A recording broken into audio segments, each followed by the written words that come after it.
Hello students, my name is Shalendra Mishra and you are watching KP Public School and I'm your virtual trainer or virtual host. So my dear students, today I'm going to start off your computer fundamental. In this basically we are going to cover a basic concept of the computer and its importance, uses and main components of the computer systems already having in any particular computer, laptops, desktop and PCs basically. So आज का हमारा विषय dear students computer fundamentals है, जो कि 9th class का जो unit 2 के सेशन 1 से लिया गया है, जिसमें हम आज कंप्यूटर फंडामेंटल के बेसिक चीज़ के बारे में बात करेंगे, जिसमें हम ऑलमोस्ट ये समझने की कोशिश करेंगे कि कंप्यूटर क्या है और किन किन फील्डों में इसके इम्पोर्टेंस बताए गए हैं। खास करके आज का हमारा जो पॉइंट ऑफ व्यू होगा वो basic fundamental of the computer है। So let us begin, my students, and understand the step by step what is computer fundamental exactly. Okay. Hello, my dear students. You are most welcome in our virtual classroom basically. So in this video basically we are going to cover computer fundamental or fundamental of the computers, as you can see on your screen. जैसा कि आप अपनी screen पे देख सकते हैं, आज हमारा सेशन 1 है जो कि कंप्यूटर फंडामेंटल से रिलेटिवली हमारे आज ये टॉपिक्स हैं जिस पे हम डिस्कस करने वाले हैं। तो आपके सब्जेक्ट का जो यूनिट 2 है, यूनिट 2 का जो सेशन 1 है, वहाँ से हम आपका कैरी फॉरवर्ड कर रहे हैं इंफॉर्मेशन टेक्नोलॉजी में। So my dear students, let's begin and understand what is basic fundamental of the computer. Okay, so let's start. हम यहाँ पे सबसे पहले समझेंगे introduction of computer. Introduction of computer means computer क्या है। As we people are know very well, computer is an electronic machine and which is made up of many distinct electronic components. एक computer एक electronic machine कहा जाता है जो कि बहुत सारे अलग अलग इलेक्ट्रॉनिक कंपोनेंट से मिलकर बनता है। खास करके इलेक्ट्रॉनिक कंपोनेंट वो कंपोनेंट कहे जाते हैं डियर स्टूडेंट जो डीसी वोल्टेज से ऑपरेट होते हैं। हमें अच्छे तरीके से पता है कि हमारे पास पावर के 2 सिस्टम्स होते हैं, एक अल्टरनेट करंट, एक डीसी करंट। अल्टरनेट करंट वो है जो पावर कंपनियां हमारे घरों में सप्लाई कर रही है, और डीसी करंट वो है जो एक तरीके से बैटरी वोल्टेज आप बोल सकते हैं, जिसके द्वारा हम कंप्यूटर्स, लैपटॉप्स और अदर इक्विपमेंट्स ऑपरेट करते हैं, जैसे मोबाइल फोन्स वगैरह हो गए। ये सब डीसी वोल्टेज से चलने वाले इक्विपमेंट और डिवाइसेस बोले जाते हैं। तो आप अपने यहाँ पे फोकस करेंगे, स्टार्टिंग में माउस पॉइंटर को फोकस करेंगे तो computer is made up of 2 components. खास करके कंप्यूटर मुख्य 2 कंपोनेंट से मिलकर बना होता है। सबसे पहला है one is hardware and other one is software. मतलब कंप्यूटर 2 मुख्य कंपोनेंट से मिलकर बनता है, हार्डवेयर से और सॉफ्टवेयर से। हार्डवेयर किसे कहते हैं? The all physical parts and components of the computer system including keyboard, mouse, hard disk, motherboard is known as hardware. मतलब कंप्यूटर में वो भौतिक कंपोनेंट जिन्हें आप टच कर सकते हैं, जैसे इंक्लूडिंग आप कीबोर्ड टच कर सकते हैं, माउस टच कर सकते हैं, इवन देन आप कंप्यूटर के अदर कंपोनेंट्स प्रॉपर्ली टच कर सकते हैं। तो ये सारे कंपोनेंट जो भी टेंजिबल हैं, जो भी टेंजिबल हैं, जिन्हें टच किया जा सकता है, व्हाटएवर आप ऐसा कर सकते हैं, जो भौतिक अवस्था में कंपोनेंट्स होते हैं उन्हें हम हार्डवेयर कहते हैं। और इसका जस्ट अपोजिट जो नॉन टेंजिबल है, जैसे आपको स्क्रीन पे दिख तो रहा है वीडियोस, पर वीडियोस आप टच नहीं कर सकते हैं। जब आप टच करेंगे तो स्क्रीन टच होगी। ओके, तो कंप्यूटर के वह पार्ट, वे भाग जो छुए नहीं जा सकते, आप जनरली ऐसा बोल सकते हैं, उन्हें हम सॉफ्टवेयर कहते हैं। तो डेफिनेशन के अकॉर्डिंग क्या है? The non tangible parts including program and languages use by the computer system is known as software. Computer के वह पार्ट, वे भाग जो स्पर्शगम्य होते हैं, जिन्हें छुआ नहीं जा सकता, जिन्हें हम नॉन टेंजिबल बोलते हैं, ऐसे कंपोनेंट्स को हम सॉफ्टवेयर कहते हैं। सो डियर स्टूडेंट्स, आगे बढ़ते हैं। आगे हमारा क्या है, यहाँ पे हम समझने की कोशिश करेंगे कि खास करके कंप्यूटर्स का जो है किस किस फील्ड में क्या इंपॉर्टेंस है, क्या यूजेस है, क्या रोल्स है, क्या भूमिका है, इन विषयों पे आज हम डिस्कस करेंगे।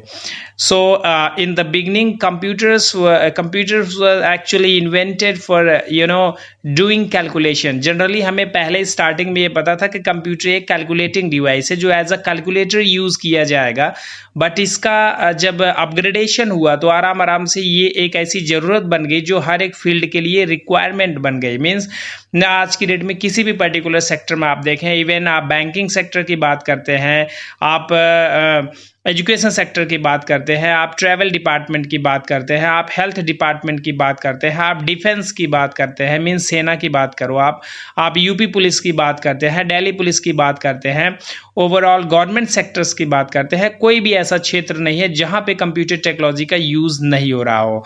But seeing their versions compatibility, these days computer are being used in almost all fields of our life. मतलब हमारे जीवन का कोई भी ऐसा पार्ट नहीं बचा है जहां पे कंप्यूटर अपना रोल प्ले ना कर रहा हो.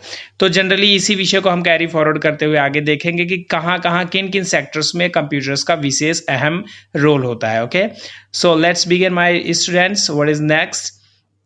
In this session we will describe some of the major area in which computers are being used widely. इस आगे वाले जो भी सेशन हमारे आने वाले हैं उसमें हम ये समझने की कोशिश करेंगे कि कंप्यूटर का किन किन क्षेत्र में और क्या क्या यूजेस है, उसको हमने यहाँ पे ब्रीफली डिस्क्राइब किया है एक एक चीज को.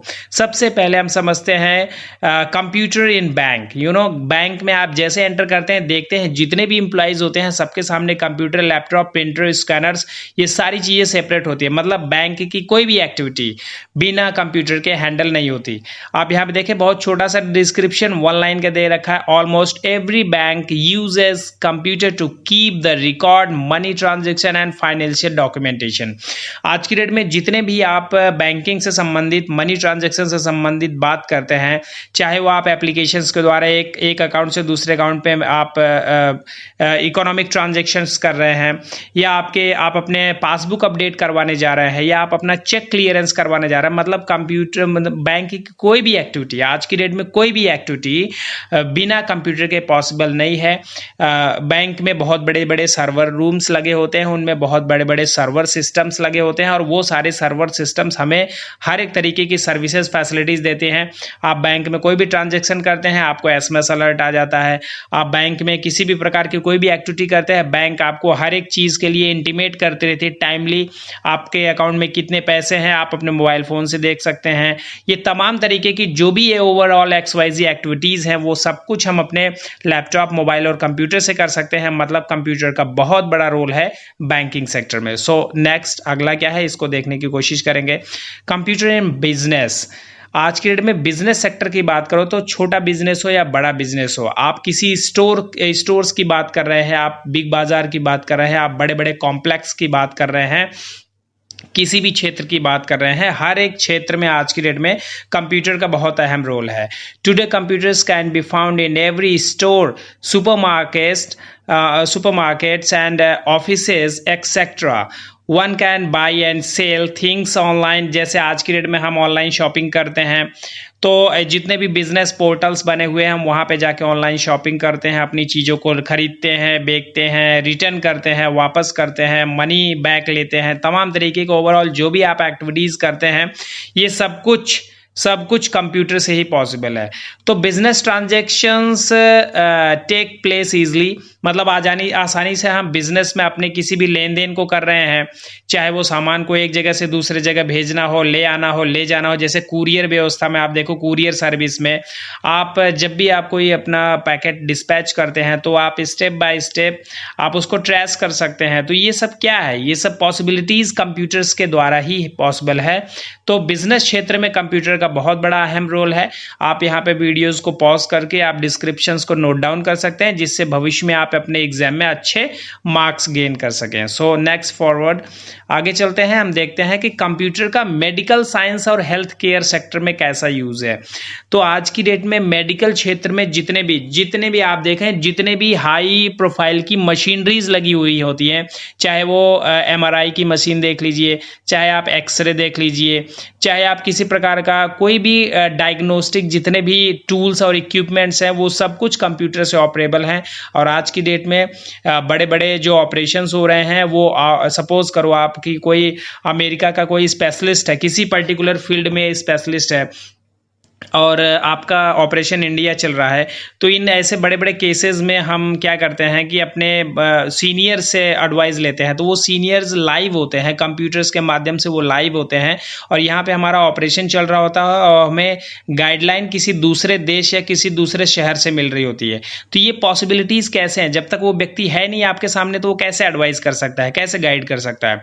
तो इसके लिए क्या करते हैं कि हम एक ऑनलाइन प्रक्रिया के द्वारा वीडियो कॉलिंग, आप कुछ भी ऐसा कह सकते हैं जनरली, कि उसके द्वारा हम वीडियो कॉन्फ्रेंसिंग के द्वारा उनको एक्सेस कर लेते हैं। वो हमारी एक्टिविटीज़ को देखते रहते हैं, हम उनकी एक्टिविटीज़ को देखते रहते हैं। जिस प्रकार से वो हमें गाइड करते हैं उस तरीके से हमारे यहाँ पे डॉक्टर्स उस पर्टिकुलर डिजीज़ का डायग्नोस करते हैं। ठीक है, तो बहुत ईजी हो गया है कंप्यूटर की दुनिया में। आज की डेट में सब कुछ बहुत सारे कंसेप्ट बहुत ईजी हो गए हैं, ईजिली हम हर चीज़ों की टेक केयर कर पा रहे हैं, बिकॉज रीजन बीइंग कंप्यूटर्स का इन्वॉल्वमेंट है। आगे बढ़ते हैं, अगला क्या प्रोसेस है एजुकेशन सेक्टर में। As we people are studying computer well, okay, आप देख रहे हैं कि मैं अभी आपको कंप्यूटर की ही ट्रेनिंग दे रहा हूँ। मीन्स आप अपने 9th के सिलेबस में, पूरा 9th के पैटर्न में आप अभी इंफॉर्मेशन टेक्नोलॉजी को पढ़ रहे हैं। Information technology means education, education means आप कंप्यूटर एजुकेशन ले रहे हैं अभी। ओके, तो एजुकेशन में कंप्यूटर का बहुत बड़ा रोल है। अभी आप 9th स्टैंडर्ड में हैं, 9th स्टैंडर्ड के बाद आप 10th 12th 11 ग्रेजुएशन व्हाटएवर आप कहीं पे भी जाएंगे, आगे इंजीनियरिंग सेक्टर में जाते हैं, आप आगे अपना करियर इंफॉर्मेशन टेक्नोलॉजी में ही चूज करते हैं। तो एजुकेशन में कंप्यूटर का बहुत बड़ा रोल है। ठीक है, तो जैसे जैसे आप एजुकेशन में आगे डीपली चलते जाएंगे आप देखेंगे कि कंप्यूटर का इन्वॉल्वमेंट बढ़ता जा रहा है। तो इस तरीके से बहुत ब्रॉड, बहुत कलरफुल और बहुत ह्यूज कलरफुल आप देखेंगे आगे चल के वैरायटीज आपके सामने निकल के आती हैं कि एजुकेशन में कंप्यूटर का कितना बड़ा रोल है। Computers are used in classrooms by teachers to teach and maintain the records. Online learning and assessments are increasing day by day. जैसा कि आज की डेट में आप देख रहे हैं, लॉकडाउन की स्थिति में आप अपने घर बैठ के वीडियोस देख रहे हैं, आप अपने घर बैठ के ऑनलाइन क्लासेस ले रहे हैं, वाया आप व्हाट्सएप ले रहे हैं या किसी अन्य सॉफ्टवेयर्स के द्वारा आप अपनी क्लासेस फुलफिल कर पा रहे हैं। तो ये सब कुछ किसकी बदौलत है? ये सब कुछ कंप्यूटर से ही पॉसिबल है। तो कंप्यूटर का एजुकेशन सेक्टर में बहुत बड़ा रोल है। ओके, आगे बढ़ते हैं अगले रोल की तरफ। क्या भूमिका है? मीडिया की बात करते हैं तो आप किसी भी प्रकार का कोई भी मीडिया मीन्स यहाँ पे हम बात कर रहे हैं वीडियोस की, ऑडियोज की, एडिटिंग की। तो जितने भी आप आज की डेट में आप देख रहे हैं बहुत हाई क्लैरिटी ग्राफिक वीडियोस आ रही हैं, बहुत ही डिजिटल साउंड जनरेट हो रहे हैं, मतलब हर चीज़ें जो है बहुत हाई क्वालिटी ओरिएंटेड हो रही हैं। तो ये सब कुछ किससे पॉसिबल है? ये सब कुछ कंप्यूटर से पॉसिबल है। इतने हाई स्केल के सॉफ्टवेयर्स बन रहे हैं आज की डेट में जिसपे हम जाके अपनी फ्रिक्शन ऑफ सेकंड की भी एडिटिंग कर सकते हैं कि हमें अगले सेकंड क्या करना है या अगले सेकंड क्या नहीं करना है। ये सब कुछ हम डिसाइड कर सकते हैं उन सॉफ्टवेयर्स के द्वारा, और वो सॉफ्टवेयर्स कंप्यूटर से चलते हैं। तो कंप्यूटर्स का मीडिया में जो भी है बहुत बड़ा रोल है। हम किसी भी प्रकार की, आप यहाँ देखिए, almost every types of editing and audio visual compositions, special effects for action and science fiction movie, जैसे जितने भी आप देखो, आप साउथ की मूवी देखते हैं ना, साउथ की मूवी में आप एनालिसिस करो, एक हीरो मतलब ग्राउंड लेवल से वो 2 मंजिला इमारत की ऊंचाई से उछल जाता है, मतलब ग्राउंड से उछलता है और वो 2 मंजिला की इमारत तक पहुंच जाता है। ये मतलब कैसे पॉसिबल है? उस व्यक्ति की अपनी खासियत नहीं है, यहाँ पे मीडिया की खासियत है, यहाँ पे कंप्यूटर के कंपोजिशन की खासियत है। हम वहाँ पे इतना जबरदस्त विजुअल जो है ग्राफिक्स ऐड ऑन कर देते हैं कि वो दिखता है कि वो 4 मंजिला से कूद रहा है, जबकि ऐसा हकीकत में कुछ भी नहीं है। ओके, आप आगे चल के जब थोड़ा और सीनियर होंगे तो आपको आराम से विजुलाइज होगा कि कंप्यूटर्स का एडिटिंग की दुनिया में खास करके कितना रोल है। ओके, सो मीडिया में बहुत बड़ा इंपॉर्टेंस है कंप्यूटर का। आगे चल के डिस्कस करेंगे। वीडियोस को जरूर पॉज करके आप एक स्टेप्स को नोट डाउन करते चलें जिससे कि आपका कंसेप्ट बिल्कुल क्लियर रहे। ओके, सो नेक्स्ट हम आगे बढ़ते हैं।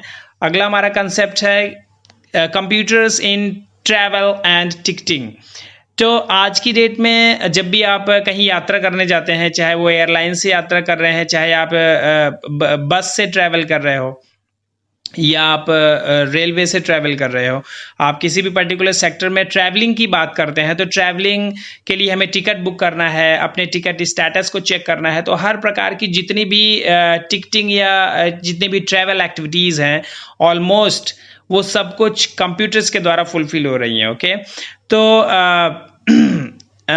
with the advent of computers, ticketing and reservations have become an easy task। बहुत आसान हो गया। पहले हम लाइनों में जाते थे, लगते थे, बड़ी बड़ी लाइनें लगती थी, सुबह हमें उठ के भागना पड़ता था कि लाइन में जल्दी नंबर आ जाए, इसलिए हम मतलब ये सब कुछ जो भी डिफ़िकल्ट टास्क था आज की डेट में, आप घर बैठे भी टिकट बुक कर ले रहे हैं, घर बैठे टिकट को कैंसिल भी कर ले रहे हैं, मतलब हर एक एक्टिविटीज़ आप घर पे बैठ के, आपका वेटिंग है टिकट, आप घर पे बैठ के सिंगल क्लिक में ये देख रहे हैं कि आपका वेटिंग लिस्ट अपग्रेड हुआ नहीं हुआ, आपका रिजर्वेशन कंफर्म हुआ या फिर आप वेटिंग में हैं, घर बैठ के होटल बुकिंग कर रहे हैं, घर बैठ के आप कार बुक कर ले रहे हैं, हर तरीके की जो भी आप ट्रैवलिंग से संबंधित जो भी आप एक्टिविटीज़ करते हैं, वो उसमें कंप्यूटर्स और मोबाइल टेक्नोलॉजीज़ का बहुत बड़ा रोल है। Mobile technologies and computer they both are same, दोनों एक ही बात कर रहे हैं आप, चाहे आप कंप्यूटर की बात करें, चाहे आप मोबाइल टेक्नोलॉजीज़ की बात करें, दोनों एक ही चीज़ है। तो घर बैठ के हम सारी एक्टिविटीज़ कर रहे हैं, हमें कहीं जाना है, घर बैठ के टिकट बुक कर लेना है, हमें नहीं जाना है, कैंसिल कर लेना है, हमारे टिकट जो है वो यदि वेटिंग में है तो उसके स्टेटस को हम चेक करते रहते हैं कि अभी कंफर्म हुआ नहीं हुआ, क्या हुआ कैसे हुआ। घर बैठ के हम किसी दूसरे शहर में होटल बुक कर लेते हैं, जब वहाँ पहुँचते हैं तो वहाँ पे हम जाके होटल की फैसिलिटीज़ को एक्सेस करते हैं। हम जहाँ कहीं ट्रैवल करना होता है, हम मोबाइल के माध्यम से आज की डेट में ओला, उबर, तमाम तरीके के जो ट्रैवलिंग सिस्टम्स हैं उसको हम फॉलो कर रहे हैं। तो ट्रैवल और टिकटिंग की दुनिया में कंप्यूटर का बहुत बड़ा रोल है। सो आगे बढ़ते हैं, आगे देखते हैं अगला इंपॉर्टेंस क्या है। कंप्यूटर्स इन स्पोर्ट्स, आप बात करें, मैं आपको बहुत सिंपल एग्जांपल दे रहा हूं। आप क्रिकेट की दुनिया में जब आप थर्ड अंपायर की बात करते हैं, तो थर्ड अंपायर में कोई व्यक्ति नहीं है, थर्ड अंपायर में यही सारी कंप्यूटर्स टेक्नोलॉजीज लगी हुई हैं जो बहुत ज़बरदस्त हाई फ्रिक्वेंसी जूम कैमराज के द्वारा एक्सेस करी जाती हैं, और वहाँ फ्रिक्शन ऑफ सेकेंड्स की एक्टिविटीज़ को एक्सेस किया जाता है। मतलब आप देख रहे होंगे वो रिप्ले जो दिखाता है, रिप्ले में बार बार वो आगे पीछे होना, और वो फिर थर्ड अंपायर का डिसाइड करके ये बता देना कि नहीं दिस इज नॉट आउट और दिस इज आउट। तो कंडीशनली क्या है, कंडीशनली ये है कि ये सारी एक्टिविटीज सब कुछ कंप्यूटर के द्वारा हो रही है, जो एक बहुत ही हाई क्लैरिटी वीडियो रिकॉर्डिंग के द्वारा जजमेंट लिया जाता है कि नहीं यहाँ पे क्या स्थिति है। और आज की डेट में स्पोर्ट्स में आप बड़े बड़े वीडियो गेम्स खेल रहे हैं, तमाम तरीके की जो आज के डेट में आप पबजी की बात कर रहे हैं, या आप किसी भी अलग तरीके के गेम एप्लीकेशंस की बात करें जो आपका लविंग हो, फेवरेट हो, तो स्पोर्ट्स की दुनिया में कंप्यूटर का बहुत बड़ा रोल है। लोग बहुत सारे अलग अलग स्पोर्ट्स को एंजॉय करते हैं कंप्यूटर्स पे आके। तो और रियल लाइफ में भी जब जैसे क्रिकेट हो रहा है, फुटबॉल हो रहा है, हॉकी हो रहा है, वॉलीबॉल हो रहा है, किसी भी प्रकार के कोई भी बैडमिंटन हो रहे हैं, तो ये जितने भी एक्टिविटीज़ हैं वहाँ पे कंप्यूटर्स के साथ बहुत हाई क्लैरिटी के वीडियोग्राफिक कैमराज लगे होते हैं, जिसके द्वारा हम एकदम क्लियर जजमेंट ले सकें और वहाँ पे फ्रिक्शन ऑफ सेकेंड की एक्टिविटीज़ को मॉनिटर कर सकें, जिससे कि कोई प्ले में पार्शियलिटी ना हो, दोनों टीमें जो है आपस में प्रॉपर हेल्दी तरीके से चल सकें। ठीक है, तो कंप्यूटर का स्पोर्ट्स में बहुत बड़ा रोल है। आप वीडियोस को पॉज करके इसको नोट डाउन कर सकते हैं। ठीक है, आगे बढ़ते हैं। अगली हमारी एक्टिविटीज है कंप्यूटर्स इन सोशल मीडिया। आज की डेट में लोगों से सुना भी होगा कि सोशल मीडिया का जमाना है, मतलब आपको न्यूज़ बाद में समझ में आती है, फेसबुक पे पहले आ जाती है। ठीक है ना, तो और आज की डेट में अभी आप क्या देख रहे हैं, अभी आप यूट्यूब पे ये वीडियो देख रहे हैं। ओके, आप इस वीडियो के माध्यम से आप अपनी एजुकेशन ले रहे हैं, अभी फिलहाल में इंफॉर्मेशन टेक्नोलॉजी की एजुकेशन ले रहे हैं। तो ये किसके द्वारा, ये YouTube, Facebook, Google Plus, Twitter, Pinterest और Instagram, what all these, basically ये सब सोशल मीडियाज हैं। तो सोशल मीडियाज किसके द्वारा एक्सेस हो रही हैं, कंप्यूटर्स के द्वारा, मोबाइल फोन्स के द्वारा, एप्लीकेशंस के माध्यम से। तो जितनी भी एक्टिविटीज हम कर पा रहे हैं आज की डेट में, सच एज बहुत सारी साइट्स हैं जिनके नाम है, जैसे फेसबुक हो गया, ट्विटर हो गया, यूट्यूब हो गया, लिंक्डइन हो गया, और इंस्टाग्राम हो गया, गूगल प्लस हो गया, पिंटरेस्ट हो गया, ये तमाम तरीके के बहुत सारे न्यूज़ एप्लीकेशंस हो गए, बहुत सारे अलग अलग तरीके के, बहुत तरीके के different type use colourful of millions and billions above softwares already working in a wide area network, sometime act as a social media platform. वहाँ पे आप जाके बहुत सारी एक्टिविटीज़ कर सकते हैं, लोगों से कम्युनिकेट कर सकते हैं, डायरेक्टली उनसे इंटरेक्ट कर सकते हैं, आप वीडियो कॉलिंग कर सकते हैं, चैटिंग कर सकते हैं, इंटरनेट सर्फिंग, मतलब व्हाट एवर आप जो कुछ भी सोच रहे हैं, जो कुछ भी समझ रहे हैं, वो सब कुछ पॉसिबल है, बट पॉसिबिलिटी बिहाव ऑफ कंप्यूटर्स. सो नेक्स्ट आगे देखते हैं. सोशल मीडिया में बहुत बड़ा रोल है कंप्यूटर का. वीडियो पॉज करके आप उसको जरूर नोट डाउन करें, क्योंकि ये सारे सब्जेक्ट आपके बुक से लिए गए हैं, आपके टॉपिक से रिलेटिवली है, इसलिए आप इसको नोट डाउन जरूर करें. सो आगे बढ़ते हैं. अगला क्या कंसेप्ट हमारा, computer in scientific researches. Scientific research मतलब scientist use computers to view images from space and publish information on their recent researches.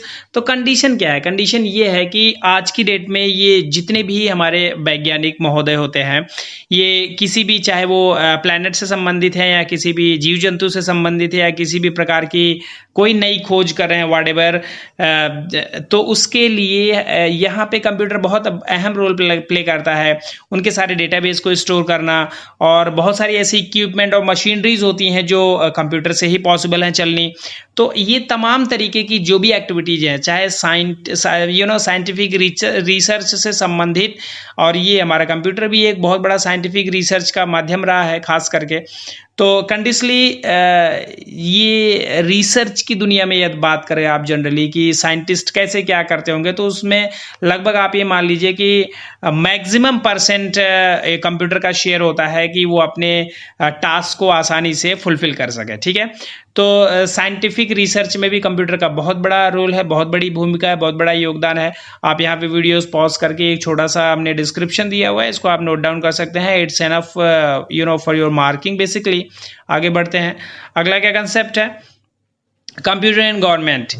Government, आपको ऐसा नहीं लगता कि कंप्यूटर सिर्फ प्राइवेट सेक्टर में यूज होता है, कंप्यूटर आप पर्सनली यूज करते हैं? नहीं, आज के डेट में गवर्नमेंट सेक्टर में कंप्यूटर 100% यूज हो रहा है, क्योंकि कंप्यूटर के माध्यम से ही वहाँ पे डेटाबेस मेंटेन होते हैं. जैसे अभी लॉकडाउन की स्थिति में आपने देखा होगा, जिन जिन लोगों के जनधन के अकाउंट थे, उन सारे अकाउंट्स में 500 रुपीज़ ट्रांजेक्शन हर महीने हो रहे थे, वो एक समय अंतराल के अंतर्गत था. तो वो कैसे हो रहे हैं, मतलब कंडीशन ये है कि गवर्नमेंट बैठी है दिल्ली में, केंद्र सरकार आपके दिल्ली में है, और वहां से बैठ के पूरे ऑल ओवर इंडिया में जितने भी जनधन अकाउंट है, सब में वो ट्रांजैक्शंस हो रहे हैं वाया बैंक. तो कंडीशन क्या है, कंडीशन ये है कि कंप्यूटर्स का यूज जो है वो गवर्नमेंट सेक्टर में 100% हो रहा है. जितनी भी गवर्नमेंट वैकेंसीज आती हैं उसको हम कंप्यूटर के द्वारा उसके फॉर्म फिलअप करते हैं, एग्जामिनेशन कंप्यूटर पे होते हैं, रिजल्ट भी कंप्यूटर पे आते हैं. फिर बाद में जब सेलेक्ट हो जाते हैं, जब हम काम करने जाते हैं, तो भी हमारे सामने कंप्यूटर होता है, वहीं पर हम अपना काम कर सकते हैं. आज के में कोई भी डायरी, कोई पेन, कोई फाइल, कोई पेपर वर्क नहीं है, सब कुछ ऑलमोस्ट कंप्यूटर पे है. तो कंडीशन क्या है, कंडीशन ये है कि आप गवर्नमेंट सेक्टर की बात करें, whatever you are talking about in private sector, हर जगह पे कंप्यूटर का बहुत बड़ा इन्वॉल्वमेंट है. सो आगे बढ़ते हैं. अगला क्या एक्टिविटीज है हमारा, कंप्यूटर्स इन डेली लाइफ, ये हमारा यूज है अगला. तो कंप्यूटर इन डेली लाइफ, डेली लाइफ में आप क्या करते हैं, जैसे हम वॉशिंग मशीन का इस्तेमाल कर रहे हैं. वॉशिंग मशीन में एक पॉइंट ऑफ टाइम बना हुआ है, उस टाइम पे वो जाके आपका क्लॉकिंग शट हो जाएगा, मतलब वॉश खत्म, और वहाँ पे आपका जो है वो मीटर आपका बता देगा कि नहीं अब हो गया है. माइक्रोवेव ओवन, मतलब ये हर तरीके की चीज़ों में हम सॉफ्टवेयर टेक्नोलॉजीज का इस्तेमाल करते हैं, और ये सॉफ्टवेयर डेवलप करे जाते हैं कंप्यूटर से. ठीक है ना, तो ये तमाम तरीके की जो भी अपॉइंटमेंट कंप्यूटर्स हैं, टोकन मशीन्स हैं, तमाम तरीके की छोटी छोटी चीज़ें हैं, और इनको हम यूज़ करते हैं. वहाँ पे हम जैसे आप पेट्रोल पंप पे चले जाइए, तो वहाँ पे सब कंप्यूटराइज सिस्टम लगा हुआ है. आपको 1 लीटर लेना है तो 1 लीटर फीड करेंगे, 100 रुपीज़ का चाहिए तो 100 रुपीज़ फीड करेंगे. तो ये क्या है, ये कहीं ना कहीं सब सारी चीज़ें कंप्यूटर्स के ही साथ जुड़ी हुई हैं, या फिर कंप्यूटर का ही पार्ट माने जाते हैं, जो हम अपने जनरल लाइफ में यूज़ करते हैं. कहीं ना कहीं हम सॉफ्टवेयर का इस्तेमाल कर रहे हैं, कहीं हार्डवेयर का इस्तेमाल कर रहे हैं, कहीं हार्डवेयर और सॉफ्टवेयर दोनों का इस्तेमाल कर रहे हैं. तो ये तमाम तरीके की एक्टिविटीज़ हैं जो यूज़ करते हैं आज की डेट में. ठीक है, सो आगे बढ़ते हैं। आप एटीएम मशीन का सबसे बेहतरीन एग्जांपल एटीएम मशीन का इस्तेमाल कर रहे हैं। एटीएम मशीन फुली कंप्यूटराइज्ड है। उसके बाद आप डिपॉजिट मशीन का इस्तेमाल कर रहे हैं, आप पासबुक अपडेट मशीन का इस्तेमाल कर रहे हैं। कुल मिलाकर हम जनरल लाइफ में जो भी अपनी डेली लाइफ में एक्टिविटीज परफॉर्मेंस दे रहे हैं, उसमें से आप ये मानो कि 95% जो है वो कंप्यूटराइज बेस्ड हम एक्टिविटीज परफॉर्मेंस देते हैं। तो मतलब है डेली लाइफ में कंप्यूटर्स का बहुत बड़ा रोल है। ठीक है, आगे बढ़ते हैं। अगला हमारा क्या कंसेप्ट है, अगला आपका विषय आता है कि सीपीयू किसे कहते हैं, मींस प्रोसेसर क्या होता है। Processor means computer. जब आप कभी आपको खोलने का मौका मिलता है, बाय द वे आप अपने स्कूल में जरूर इसको देखिएगा।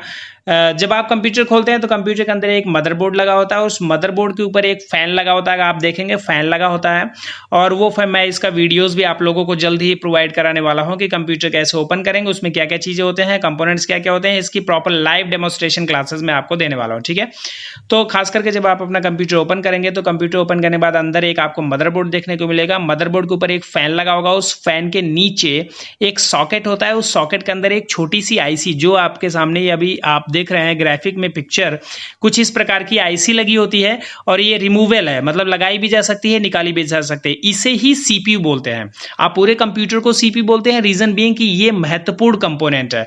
मतलब CPU is the brain of the computer system and most action perform by the computer is decided by the CPU.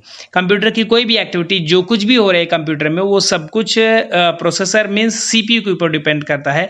तो यहाँ पे हमने छोटा सा डिस्क्रिप्शन दिया हुआ है। CPU is central processing unit, it is a most important processing device. Computer में मुख्य होता है ये, and it is the brain of the computer. इसको कंप्यूटर का दिमाग कहा जाता है। It process the input to perform calculation and proceed produce output. मतलब कंप्यूटर में जब भी आपको इनपुट देते हैं, सपोज दैट आपको माई कंप्यूटर खोलना है, तो आप माउस ले जाकर माई कंप्यूटर पे डबल क्लिक करते हैं, तो वो डबल क्लिक का जो सिग्नल होता है वो कंप्यूटर में जाता है। कंप्यूटर में कहा जाएगा मदरबोर्ड पे, मदरबोर्ड पे कहा जाएगा वो प्रोसेसर के पास आएगा। फिर प्रोसेसर डिसाइड करेगा कि what you want to do, आप क्या करना चाहते हैं। तो आप क्या करना चाहते हैं, आप माई कंप्यूटर खोलना चाहते हैं, उसका कैलकुलेशन करेगा। कैलकुलेशन करने के बाद जो आउटपुट प्रोड्यूस करेगा, आउटपुट का मतलब है कि आपके सिग्नल का वो फेच करेगा, देन आफ्टर वो उसको कैलकुलेट करेगा। कैलकुलेट करने के बाद फिर आपको रिजल्ट देगा। रिजल्ट के माध्यम पे क्या हुआ, डबल क्लिक के बाद आपका माई कंप्यूटर खुल के आना, it's what produce the output. तो कंप्यूटर की इनपुट, आउटपुट, प्रोसेसिंग, स्टोरेज, ये सारी एक्टिविटीज को जो टेक केयर करता है, कंप्यूटर के अंदर एक छोटा सा माइनर इक्विपमेंट लगा होता है जिसे बोलते हैं प्रोसेसर। और बहुत सारी कंपनीज आज की डेट में प्रोसेसर बना रही हैं, जिसमें इंटेल अहम है, खास है, मार्केट लीडर इसे बोलते हैं। 95% मार्केट में इंटेल के प्रोसेसर्स यूज होते हैं। और यहाँ पे हमने कोर जनरेशन के i7 प्रोसेसर के ग्राफिक लगा रखे हैं। तो प्रोसेसर की बहुत लंबी सीरीज है, इसको आगे चल के डिस्कस करेंगे। By the way, processor is the brain of the computer. Computer के दिमाग को ही हम प्रोसेसर कहते हैं। डिस्क्रिप्शन आपके सामने है, मैंने एक एक चीज नरेट कर दिया है, आप इसको नोट डाउन कर सकते हैं और इसको as a definition, as a answer कहीं पे भी आप मेंशन कर सकते हैं। So next, what is next. अब बात आती है मदरबोर्ड की। जैसे आप कंप्यूटर में ऊपर की कवर रिमूव करेंगे, आप देखते हैं कंप्यूटर के अंदर एक ऐसा कुछ सर्किट बोर्ड लगा होता है। आपके ग्राफिक के सामने मेरा माउस पॉइंटर मूव कर रहा है, ये है पूरा का पूरा मदरबोर्ड। अब मदरबोर्ड में अभी हमने पढ़ा प्रोसेसर, ये रहा जहां मेरा माउस पॉइंट मूव कर रहा है, ये है प्रोसेसर सॉकेट। और इसी के ऊपर वो चिप लगी होती है जिसे बोलते हैं सीपीयू। अभी जस्ट हमने जो पढ़ा है, CPU means brain of the computer system. तो यही लगता है आपका सीपीयू, और ये ओवरऑल पूरा का पूरा मदरबोर्ड कहा जाता है। तो मदरबोर्ड खास करके क्या है, the spine of the computer system is the motherboard. मतलब कंप्यूटर की रीढ़ की हड्डी बोला जाता है मदरबोर्ड। मदरबोर्ड मींस जैसे हमारे बॉडी में स्पाइनल का क्या काम है, मतलब हमारी रीढ़ की हड्डी का काम क्या है, हम स्ट्रेट खड़े हो सकते हैं, बैठ सकते हैं, स्ट्रेट रह सकते हैं। तो कुल मिला के कहने का मतलब कंप्यूटर में जो मदरबोर्ड होता है वो एक्ट एज ए स्पाइनल का मतलब, जैसे स्पाइनल का हमारे बॉडी में स्पाइनल का मतलब ये है कि बॉडी के जितने भी पार्ट्स होते हैं कहीं ना कहीं जाके वो रीढ़ की हड्डी से जुड़े होते हैं। तो ऐसे ही मेन भूमिका हमारे मदरबोर्ड की होती है। कंप्यूटर में मदरबोर्ड जो लगा होता है, उस मदरबोर्ड से सारे कंपोनेंट जुड़े होते हैं। आपका keyboard, mouse, printer, scanner, joystick, computer के अंदर चले जाए तो हार्ड डिस्क, सीडी, डीवीडी, रोम, रैम, व्हाटएवर, सारी चीजें कहीं ना कहीं से डायरेक्टली और इनडायरेक्टली मदरबोर्ड से जुड़ी होती हैं। इसलिए इसको spinal of the computer system बोला जाता है। And it is very important component of your computer system because it connect all the other components to each other. मतलब कंप्यूटर का ये बहुत महत्वपूर्ण कंपोनेंट्स बोला जाता है क्योंकि ये जितने भी कंपोनेंट्स होते हैं, चाहे वो इंटरनल कंपोनेंट्स हो चाहे वो एक्सटर्नल कंपोनेंट हो, कंप्यूटर के भीतर लगे हैं कंप्यूटर के बाहर लगे हैं, कहीं ना कहीं वो जाके मदरबोर्ड से ही जुड़ रहे हैं, इसलिए इसको हम बोलते हैं main and most important component of the computer system. आगे बढ़ते हैं। It is made up of green and brown fibre glass. ये जो आप पूरी शीट दे रहे हैं, जो पूरी मेटल की शीट देख रहे हैं, इसके ऊपर जितने कंपोनेंट्स हैं यदि इन सबको निकाल दिया जाए तो ये एक प्लेट बचती है, एक पूरी शीट बचती है। ये शीट फाइबर ऑप्टिक शीट बोली जाती है, खास करके फाइबर की शीट बोली जाती है, फाइबर ग्लास जिसे बोलते हैं। ये फाइबर ग्लास एक स्पेशल मेटल शीट होती है जिसपे इलेक्ट्रिकल सिग्नल्स फ्लो हो सकते हैं। मतलब जनरल जैसे आप एक फाइबर की चेयर ले लो और इस फाइबर की बात करो तो दोनों में जमीन आसमान का अंतर है। कंडीशन क्या है कि जो आप फाइबर चेयर की बात करें उस पे इलेक्ट्रिकल इंपल्सेस कैरी नहीं किए जा सकते, बट ये भी एक फाइबर है पर स्पेशल टाइप ऑफ फाइबर है जिसे फाइबर ग्लास बोलते हैं, जिसपे इलेक्ट्रिकल सिग्नल्स मींस धाराएं प्रवाहित हो सकती है, इलेक्ट्रिक धाराएं प्रवाहित हो सकती है। तो कंडीशन है कि मदरबोर्ड क्या होता है, यहाँ डिस्क्रिप्शन देख लीजिए। Motherboard is large circuit board that connect input output processing devices. मतलब कंप्यूटर में इनपुट आउटपुट प्रोसेसिंग और डिवाइसेस, जितने भी स्टोरेज डिवाइसेस होती हैं, इनपुट डिवाइसेस होती हैं, आउटपुट डिवाइसेस होती हैं, प्रोसेसिंग डिवाइसेस मीन सीपीयू, ये सब कुछ आके हमारे मदरबोर्ड से ही जुड़ता है। It provides pathway to allow data to pass through these various components। मतलब एक ये ऑप्शन देता है, ये या एक रास्ता देता है जिससे हमारे सारे कंपोनेंट्स आपस में एक दूसरे से कम्युनिकेट कर सके। मतलब ये धारा प्रवाहित करने का एक प्लेटफॉर्म माना जाता है जिसपे सारे कंपोनेंट्स जुड़ते हैं और जुड़ के वो आपस में एक दूसरे से डेटा सिग्नल्स कन्वे करते हैं और हमारी एक्टिविटीज को परफॉर्मेंस देते हैं, ठीक है ना। It also contains a chip and determine how, when and where data can flow through the computer। Okay मतलब इस पे जितनी भी सर्किट बोर्ड लगी होती हैं उन सारी सर्किट बोर्ड का काम ये है कि डेटा का कन्वे करना, डेटा का ट्रांजेक्शन्स करना, डेटा को इधर से उधर ले जाना, मूव आउट करना। तो ये सब कुछ डिसाइड होता है तब जब ये मदरबोर्ड होगा। तो कुल मिला के the devices like expansion slot, video card, chips and etcetera. मतलब कंप्यूटर के मदरबोर्ड सर्किट के ऊपर 1000 ऑफ एबव कंपोनेंट्स लगे होते हैं। उन सारे कंपोनेंट्स का लगना मतलब ये मदरबोर्ड बहुत बड़ी से भी बड़ी भूमिका प्ले कर रहा है, ठीक है।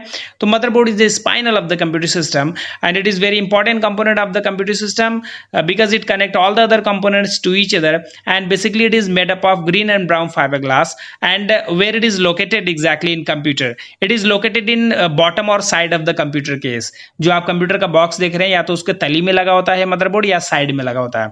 यदि आप डेस्कटॉप के केस की बात करें, डेस्कटॉप कैबिनेट की बात करें, डेस्कटॉप बॉक्स की बात कर रहे हैं तो तली में लगा होता है। यदि आप टावर केस की बात कर रहे हैं, जो कंप्यूटर आप खड़ा हुआ देखते हैं, जैसे कि आप अपने लैब में देख रहे होंगे खड़े कंप्यूटर रखे हुए हैं सीधे सीधे, तो इसमें साइड में लगा होता है मदरबोर्ड, ठीक है। आगे बढ़ते हैं।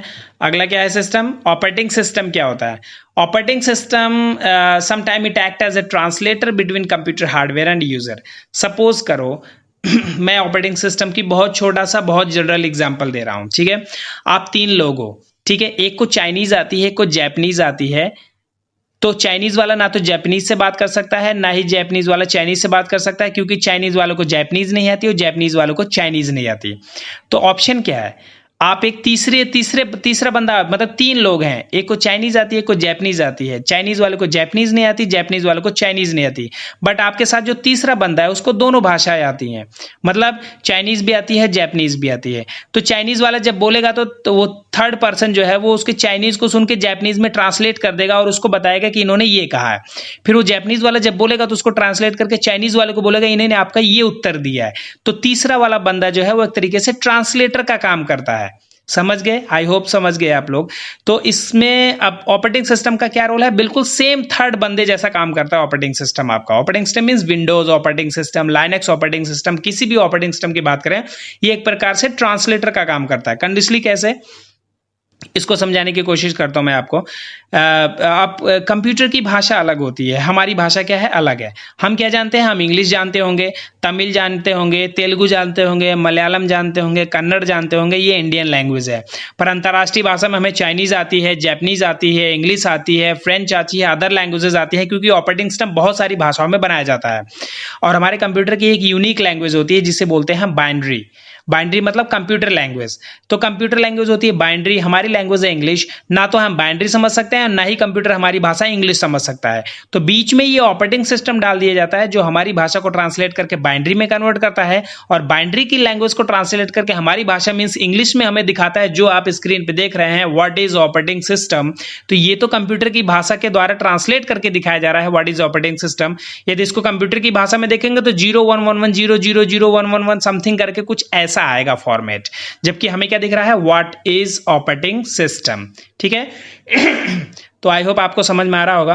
तो ऑपरेटिंग सिस्टम एक प्रकार से ट्रांसलेटर का काम करता है, जो अलग अलग हार्डवेयर कंपोनेंट्स और यूजर्स के बीच में एक तरीके से इंटरेक्शन का काम करता है। ठीक है, आगे बढ़ते हैं। हमारा अगला फंडामेंटल क्या है, सबसे पहले समझते हैं what is programming and data. Programming क्या था, programming also called application. Programming एक प्रकार का एप्लीकेशन है जिसके ऊपर हम तमाम तरीके की कोडिंग करके एक अलग अलग तरीके के सॉफ्टवेयर्स बनाते हैं। उन सॉफ्टवेयर्स के द्वारा जो भी हम एक्टिविटीज परफॉर्मेंस देते हैं उसे हम प्रोग्रामिंग कहते हैं। ठीक है, तो प्रोग्रामिंग का एग्जांपल जैसे आप माइक्रोसॉफ्ट ऑफिस का इस्तेमाल करते हैं, आप एमएस वर्ड का इस्तेमाल करते हैं, आप पावर पॉइंट प्रेजेंटेशन का इस्तेमाल करते हैं। तो ये सारी चीज़ें जो भी सॉफ्टवेयर हमारे लिए बनाए गए हैं, हमारी सुविधा के अनुसार बनाए गए हैं, वो सॉफ्टवेयर प्रोग्रामिंग के आधार पर बनाए गए हैं। मतलब किसी पर्टिकुलर लैंग्वेज को यूज करके वो प्रोग्राम डिजाइन किए गए हैं, तब हम जाके MS Office, Word, PowerPoint, Excel, इन तमाम तरीके की चीज़ों का इस्तेमाल कर पाते हैं। तो प्रोग्रामिंग का मतलब है programming is called applications are used to perform various task such as writing letter,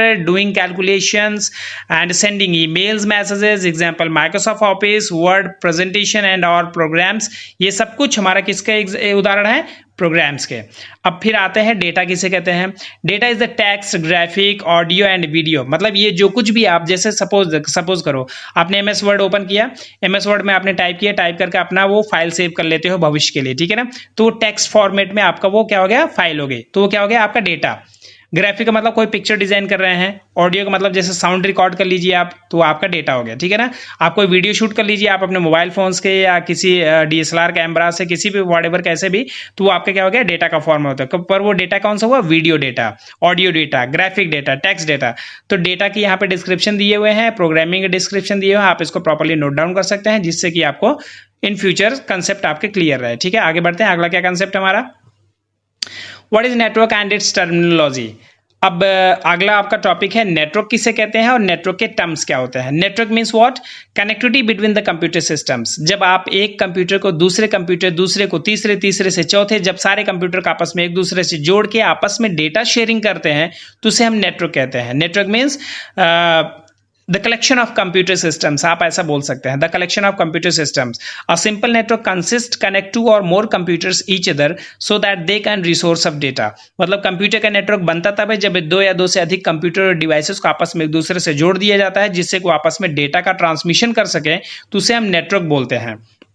यहाँ पे देखिए interactions of two or more computers is called a network. मतलब दो या दो से अधिक कंप्यूटर जब आपस में जुड़ते हैं एक दूसरे से केबल के माध्यम से, वायरलेस मीडियम से, कैसे भी जोड़ते हैं आप, उन्हें हम नेटवर्क कहते हैं। Network is used to share information or different resources like files, software, printers. A typical network has a following 3 components. खास करके हम नेटवर्क बनाते तब है जब हम अपने सॉफ्टवेयर्स को शेयर करते हैं, प्रिंटिंग मटेरियल्स को शेयर करते हैं, फाइल्स को शेयर करते हैं, डिफरेंट डेटाज को रिसोर्स करते हैं, तब हम नेटवर्क क्रिएट करते हैं। तो नेटवर्क के मुख्यतः 3 विशेष, यहाँ पे आपके चैप्टर के अकॉर्डिंग 3 विशेष कंपोनेंट्स बताए गए हैं। सबसे पहला वर्क स्टेशन। वर्क स्टेशन का मतलब, वर्क स्टेशन किसे कहते हैं, खास करके वर्क स्टेशन हम उन्हें कहते हैं जैसे नेटवर्क में वर्क स्टेशन कहे जाते हैं जहां पे यूजर परफॉर्मेंस देता है। तो यूजर परफॉर्मेंस कहाँ देता है, कंप्यूटर पे, प्रिंटर पे, स्कैनर पे। तो कंप्यूटर, प्रिंटर और स्कैनर आपके नेटवर्क की दुनिया में वर्क स्टेशन कहे जाते हैं। कंप्यूटर होता है जब वो नेटवर्क में जुड़ जाता है तो उसे हम वर्क स्टेशन बोलते हैं। प्रिंटर होता है जब वो नेटवर्क में जुड़ जाता है तो उसे हम वर्क स्टेशन बोलते हैं। स्कैनर होता है जब वो नेटवर्क में जुड़ जाता है तो हम उसे वर्क स्टेशन बोलते हैं। तो वर्क स्टेशन होता क्या है, a computer on the network that request for information to resources is called a workstation or client। मतलब वो पर्टिकुलर मीडियम जहां से हमें रिसोर्सिंग की रिक्वेस्ट एक्सेस की जाती है जिससे हम रिसोर्सिंग कर सकते हैं, उसे हम वर्कस्टेशन कहते हैं। सर्वर किसे कहते हैं, server is the main computer of the network which is provide the services of the clients. A computer on the network that provide the services to other computers is called a server. जैसे suppose that एक main server होता है, अभी कभी आप bank में पैसा जमा कराने या निकालने अपने गार्जियन के साथ जाते हैं तो आपको सुनने को क्या मिलता है, आपको सुनने को मिलता है कि आज सर्वर डाउन है, इस वजह से काम नहीं हो सकता, आज सर्वर डाउन है, इस वजह से रिचार्ज नहीं हो सकता, आज सर्वर डाउन है, इस वजह से एटीएम पैसे नहीं दे सकता। तो सर्वर का मतलब ये सारी व्यवस्थाएं एक बड़े कंप्यूटर से जुड़ी होती हैं और उस कंप्यूटर को बोलते हैं सर्वर।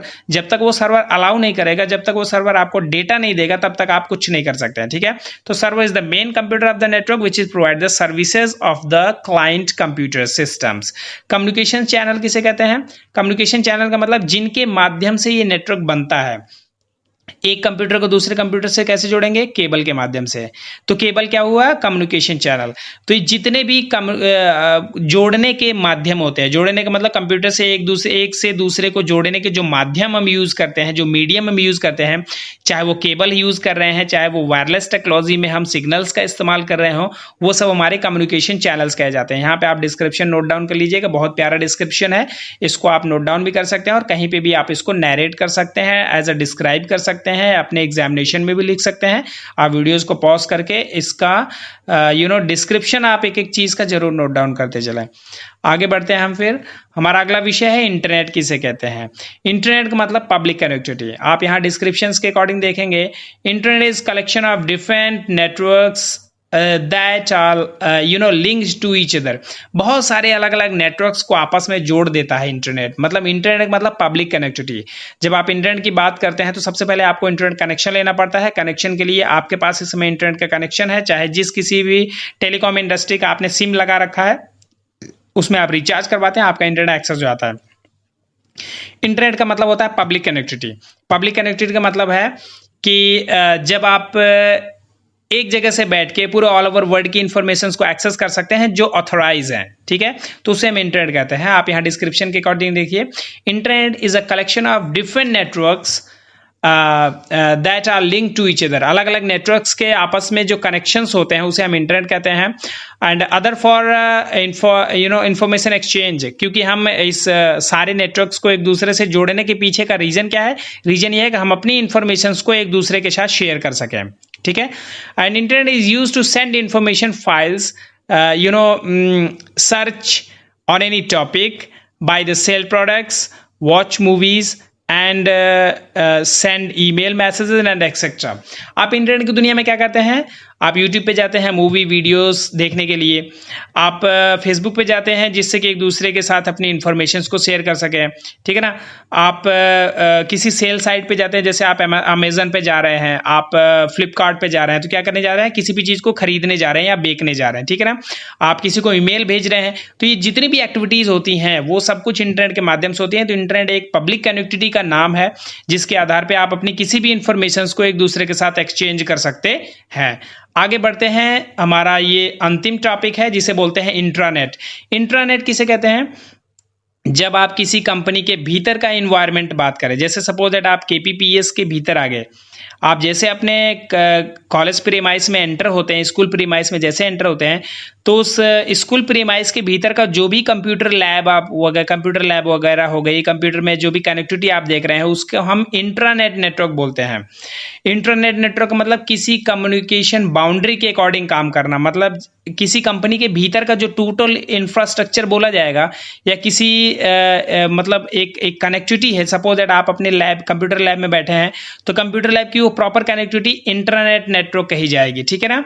तो यहाँ पे देखिए, internet is the special type of network to communicate and share information within the organization. Within का मतलब होता है भीतर, किसी भी ऑर्गेनाइजेशन या संस्था के भीतर की जो कनेक्टिविटी होती है उसको हम क्या बोलते हैं? Internet, intranet. And internet is a similar to the internet but accessible only to authorized user of the organization. मतलब इंटरनेट और इंटरनेट यहाँ पे एक जैसा ही बताया गया है, बट कंडीशन है कि इंटरनेट जो है वो वाइड रेंज में यूज होता है, उसको कोई भी एक्सेस कर सकता है, जबकि इंटरनेट नेटवर्क एक ऐसा नेटवर्क होता है वो सिर्फ ऑथोराइज यूजर, किसी भी कंपनी, संस्था, ऑर्गेनाइजेशन के सिर्फ वही मेंबर उसको एक्सेस कर सकते हैं जो उसके ऑथोराइज मेंबर हों।